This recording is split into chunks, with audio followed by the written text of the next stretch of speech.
Welcome to the Tech Egg. Don't get scrambled. Enjoy the video. In this video, I will explain how to put a Ford Transit in neutral with a dead battery. This is a crucial skill for emergencies, allowing you to move the vehicle. First, locate the Shift Interlock Release button, often found on the steering column. Use a small screwdriver or similar tool to press this button while simultaneously moving the gear selector into neutral. It's a straightforward process once you know where to look. For some Ford Transit models, the Shift Interlock Release might be located differently.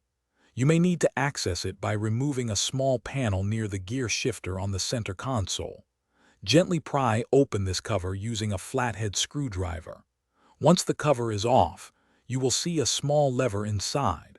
Press this lever to release the transmission lock, allowing you to shift into neutral.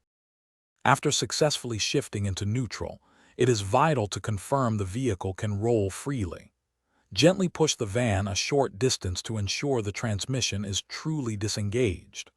Once confirmed, immediately engage the parking brake to prevent unintended movement. For safety, it is always recommended to have a second person assist you during this entire process, especially when moving the vehicle. Remember, this procedure is specifically for emergency situations, when your Ford Transit's battery is completely dead.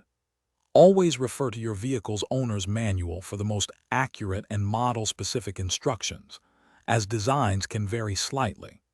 If you are ever unsure about any step or encounter difficulties, it is always best to seek professional assistance to avoid any potential damage or safety risks. Thanks for watching. Consider subscribing if I helped unscramble your problems.